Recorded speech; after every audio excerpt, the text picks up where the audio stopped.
Buys and tries, bro. That's all you need. You don't ever have to work legs out. Squats are for pansies.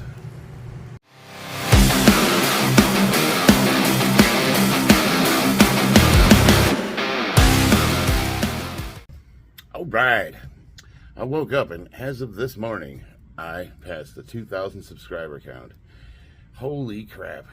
I never thought I would have more than 20 people that would want to hear what I had to say. You know, when I originally started this channel, I figured, I was uploading my powerlifting videos to Facebook, and I was getting a lot of people that were, Facebook's one of those weird platforms where it's just super annoying, and people don't really want to, they were complaining that they didn't want to see, all that stuff in their feed. And isn't there a space that you could put your weightlifting that's not like everybody? And I thought, we was doing research on different platforms, and they've got like Twitch and Discord and all that stuff, and me being kind of new to all that, I settled on Facebook. Facebook seemed like a place where I could just upload my videos, and I could share the link with any of my friends that were actually interested in weightlifting.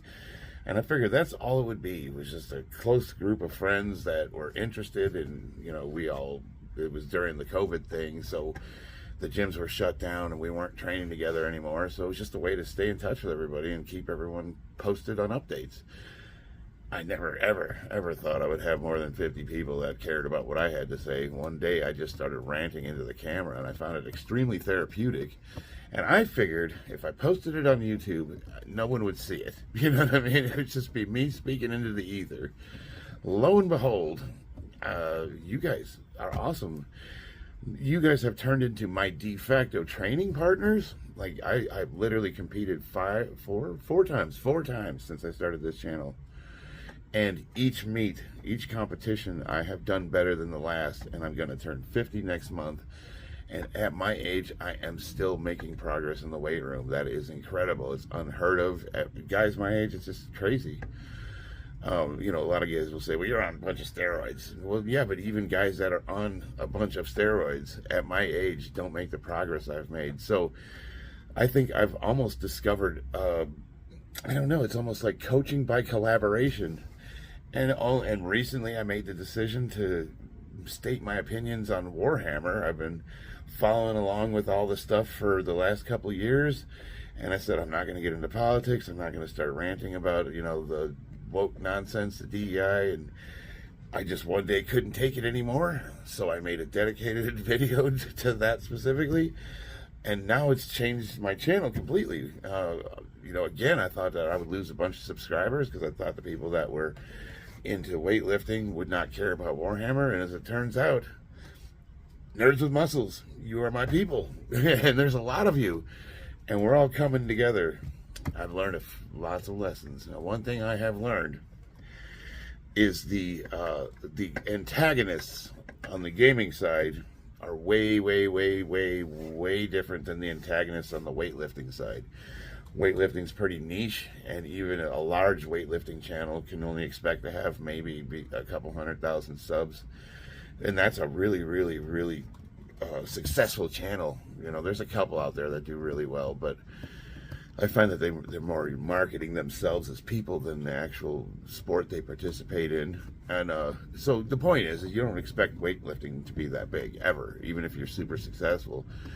With the Warhammer, oh man, wow, totally different crowd. And like the people that would troll me and comment negatively on the weightlifting side were kind of annoying, but they were usually guys like, oh, your squat doesn't count, you didn't go down deep enough. Or they were really pedantic, and you could tell that they were just like people that don't lift and were just jealous because you're making progress and they're not. And it's really easy to see that. Now on the Warhammer side, the people that are for or against you, there is a very deep political divide. And people either love you or hate you passionately to the point where they want to see you dead. Like, really. Like, the communist leftist side would literally like to see us lined up and shot. Like, that's how bad it is. So, that's taken some getting used to. And here we are now.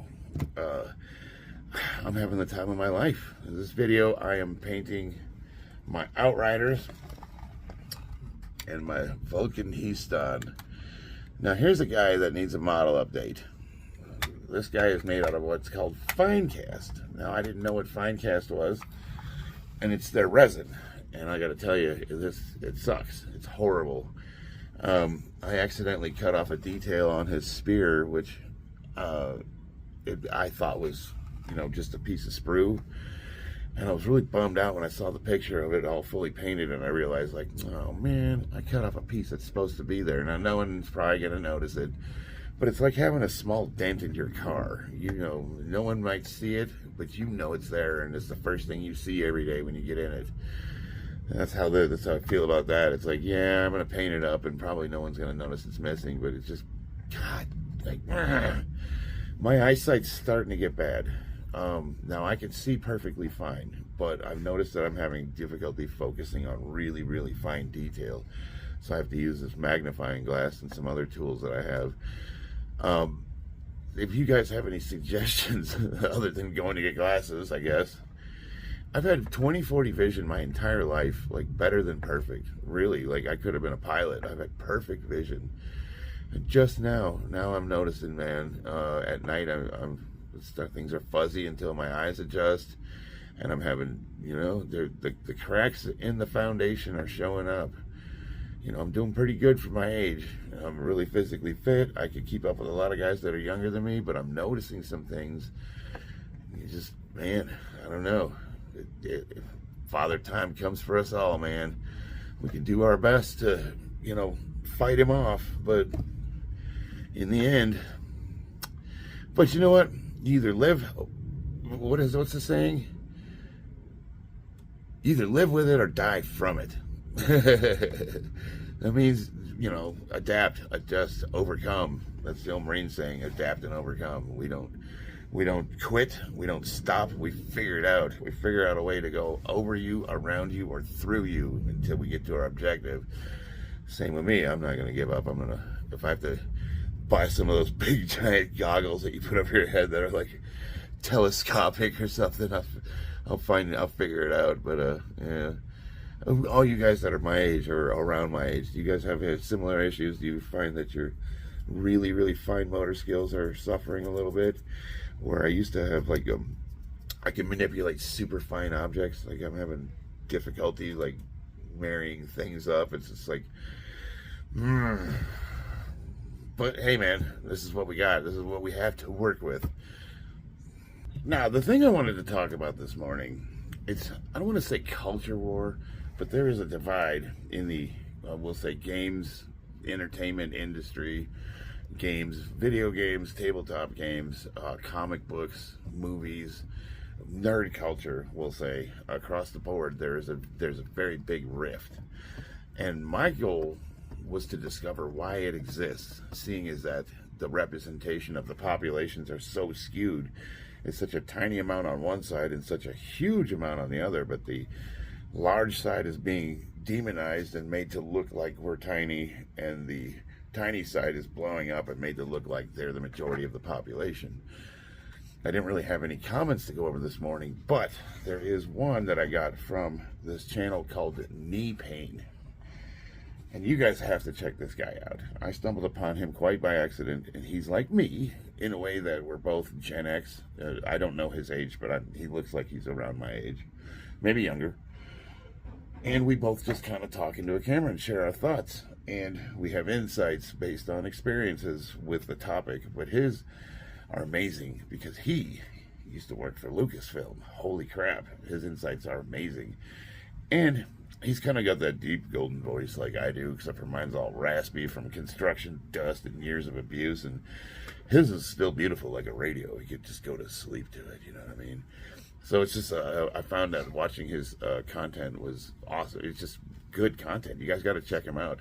And he talks about a lot of the same things that we talk about, like why is there this huge push to make things as woke as they possibly can, and then why is there this gaslighting to make the existing fan base seem like our opinions are outdated or not wanted, we're bigoted, you don't want us around anymore, even though we're so enormous that if they accepted us back into the fold, they would be literally printing money.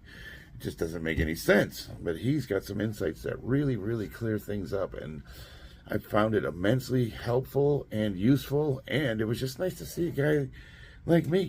We're really not trying to blow up or make a bunch of money on YouTube or become famous. We're just speaking into a camera and hoping that we resonate with a few people and make some friends along the way. And I don't know, I just see his channel really, really blowing up because he has insights that are invaluable. And when people realize like who he used to work for and what he knows and what he can add to the conversation, I see him becoming really, really big. And I kind of hope to emulate him. I don't know. We have a lot in common. Professionally, he's way above me, but we share a lot of the same common interests, and we had similar childhoods, and what we grew up with and what we enjoyed and consumed. Like things like Star Wars, and I'm going to the theater. One of my fondest memories was going to the theater and sitting in the front row for Empire Strikes Back with my dad, just Dad and I. That was one of my few memories with him that were, I don't want to get into all that, but it was a good memory. We'll leave it at that. It was great, man. I think back to that all the time. I remember sitting so close to the screen and then watching the Falcon fly over and almost falling backwards. It's just, you can't reproduce that. There's just no way. And it's so sad to think that we'll never have another moment like that. I want to have those moments with my son, and I don't know if we're going to the theater and he's getting that. We watched a movie. That's where it's come to. But yeah, definitely check his channel out. Now, one thing that's been extremely frustrating, not every video, but often, I get these comments from people that have obviously only either looked at the thumbnail or maybe watched the first 10 seconds. Now, normally I start my videos with 10 seconds of me doing random things, like either starting to lift weights or whatever. I just kind of pick something to sort of like get the video started. And it only just occurred to me that that could be misleading, because if I found a new channel and I wasn't sure if it was content I wanted to watch yet, I would click on it, and you probably within the first 5 seconds be like, that doesn't look interesting. If I'm not interested in weightlifting and I start a video out with me weightlifting, yeah, so that makes sense. But it's been happening a lot, and so people would just look at the thumbnail, and now I'm doing that thing where I'm trying to use the thumbnail to draw people in, to be like, I wonder what this is about. So are they intentionally misleading? I guess it's like tongue-in-cheek, maybe. Like, I kind of always got the feeling that you could get a sense, like, I wonder, whatever this guy's talking about, it's probably not exactly, it's like you're using the thumbnail to try to grab people's attention, so maybe they can be a little misleading.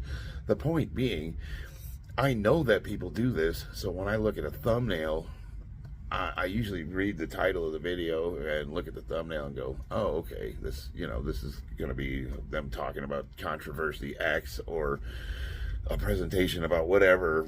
But I won't write a dissertation or a negative remark based on a video I haven't seen yet. And these people, they write like long paragraphs about, and they're telling me what I'm all about and that I need to shut up and get out of the hobby. And they make grand assumptions. Like, they say specific things like, you're this and you're that and you need to this and you need to that. And it's like, how could you possibly know that? Like, you've never met me. You have no idea. You don't know a single thing about me except for what you see in that photo. And it just blows me away how many people do that. I don't know. I don't understand it. I don't know if they're just getting online and they're mad to begin with. Is that something? Like, I don't know. It just never would occur to me to comment about somebody I don't know anything about, or to somebody I haven't seen any content on. And it's just, I get them every day, and I don't know how to fix that, or I don't know if you can fix it. I don't know if it's something you just got to deal with. But it's wow, it's like pulling hair out, frustrating. Like, man, I got this comment, and I told the guy I was going to feature his comment, but then I thought about it, and I'm like, him and I kind of agree. He wrote this huge tirade and told me that I wasn't wanted in the gaming of Warhammer because I did that female space Astartes as a joke. this almost naked drawing of a woman wearing really, really skimpy power armor, and I said female space marine, and that was a joke. If it was supposed to go against the left, who want female space marines, but they don't want them to be attractive women because they want to get rid of the chud incels. So I drew a chud incel version of a female space marine, and he thought that I was trying to advocate for female space marines and trying to insert them into the lore, and he wrote this huge tirade, and I was like, brother, you and I agree on almost every single point, and you're going off on me like, did you even watch the video? No. Come on, man. You wrote a huge, like a really big paragraph. Like the time it had to take you to type that, even if you're a good typer, you could type 45 words a minute without error, it was way, way, way more than the time it would have taken to just click on the video and watch it for 30, 40 seconds. Like, I don't understand it. And he put a lot of emotion into that paragraph, so he was angry. You know, like, you didn't even, I'm gonna have a stroke. So here's the current playbook of entertainment across the board. This is what's been happening with every single IP. Lord of the Rings, Amazon, Star Wars, Disney, Marvel, Disney, and pretty much anything owned by Disney. Comic books. Oh my God, comic books. Jeez. They're hiring activists to write them. People that have never written comic books in their life. Like they're actual activists are writing comic books. I was watching comic book stores close across the board. Like they're just going out of business because they can't sell Western comic books. And then they're going against manga. Manga's still offering what Western nerds want to read. So we're all buying manga now. And now there's this big push to go against them. Then we have Games Workshop, which is one of the last holdouts. And the one thing that all of these IPs have in common is they're all pushing woke ideology, whether it's trans or women in men's spaces, or getting rid of men altogether, the strong female character leads, just all the woke stuff. Communism, capitalism, bad, huge message against capitalism, just negative. Everything, they hate America, they hate, traditional conservative, we like to throw that word around, they keep saying alt-right. Everything's alt-right. Alt-right, it means that's like a activist group, like the far right. What is the far right? That's a small group of, we could say like fascist, maybe. I don't know. I haven't met these people in real life. I've seen no evidence, and they always point to like the Ku Klux Klan. Okay, when's the last time you saw a Klan march? You see it on the internet. They do exist, but are they really that prevalent? Especially compared to what the left is doing with their constant rioting and mostly peaceful protests across the country. Like, I just don't see the comparison. And yet, every time I get online, I see that the alt-right is the biggest threat to freedom, and they're, we're all terrorists. And I'm like, where is this happening? Or the trans genocide? Like, what are we talking about? Genocide? That means we want to murder everybody? Like, where is this happening? No, they throw these terms around like we're this huge threat. And of course, they're trying to push us out. They're literally saying to our faces, you are not wanted. And I've been on a mission to discover why. I don't understand why, because they're losing money. So as these IPs get taken over, they're losing us, this large audience, and they're replacing it with them, this tiny audience that doesn't consume. They don't pay for the product. Even if all of them did buy it, it would be a tiny fraction of the amount that the large portion of the population they're pushing away offers to them. So why? Why would you do that? Why would you intentionally lose money? And they know they're losing money. They know that it's not a winning playbook. These guys are not stupid. They sit in these boardrooms.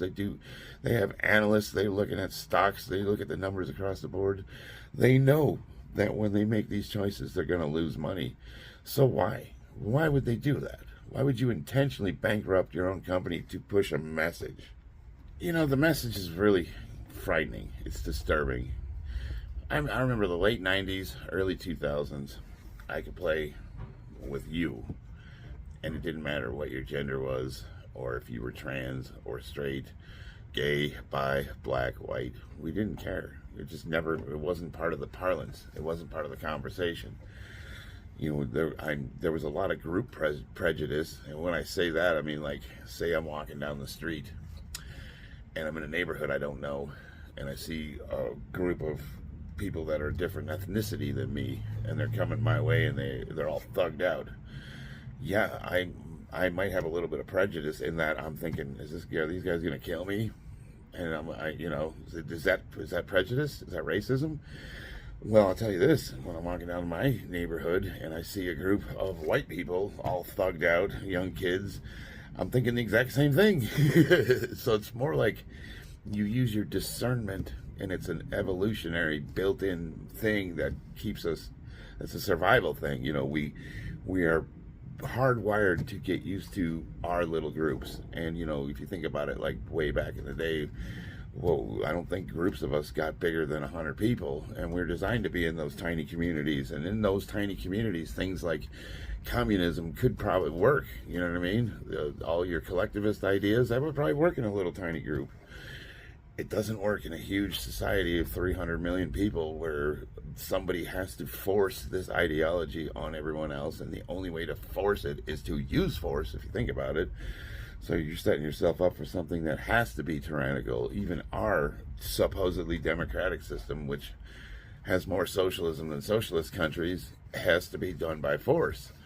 The government, all these laws. I mean, at the end of the day, you're forced to do it. It is a threat of violence whether they put you in jail, take all of your assets, whatever, murder you. Like, pick an outcome. It is all the use of force and coercion. And that's the only way it can be in a huge society where the government controls everything. The idea that we can get rid of capitalism and introduce this communist kumbaya, I mean, historically speaking, it's never worked. And they're always, people hate the rich, and they want to see the rich gone, and they want to see those assets shared across the board, but they don't understand what that money does. Like Jeff Bezos, the guy at Amazon, he doesn't have a giant pile of money he swims around in. He pays himself a small salary as a way to evade taxes, and then all that money he makes is reinvested in the company, which then opens up new centers and expands trading and all that stuff, and it creates jobs, and it helps the economy. If you get rid of all the billionaires, there's no economy because they're providing all the work. It's like they don't understand simple economics. And they also don't, if you burn the system down and get rid of what's in place now, what you're going to replace it with going to be better? They talk about, like, well, under, a socialist or communist society, there won't be such disparity between the people at the bottom and the people at the top, except that isn't true. If you go to any communist dictatorship that's ever existed, the party people at the top, who are picked and chosen by their cronies, are the ones who are the rich, and the rest, and everybody else is poor and broke and slaves. They basically are forced to work.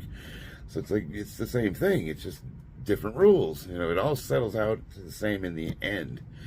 So, people aren't thinking these things through, and they're focused more on trying to fix the world, and they're not focused at all on trying to fix themselves. And they realize if you work from the bottom and up instead of the top down, you can actually make meaningful changes in your life. But that isn't the reason why all this is happening. The division is being pushed by media. They are trying to get us to fight each other, and they want us gone. They want us gone. They do not want the OG fans. They don't want the cis or heteronormative or straight white or whatever you want to call us. They don't want that. They want us gone. And like I said, that means they're not going to make any money. They're all going to go broke. So why are they still doubling down? Why are they still pushing this? Have you seen the new Star Wars Acolyte? Oh my God, lesbian, space, witch, communists. It's crazy. And then if you say anything about it, it's like you're being attacked. Same thing as Warhammer. It's the same exact conversations. You just replace the IP name. Well, I'm doing research, going down all these rabbit holes. Put your tinfoil hats on, because I discovered the answer. If you look at the two companies, BlackRock and Vanguard, they are huge money management investment firms, and they handle the majority of the world's wealth.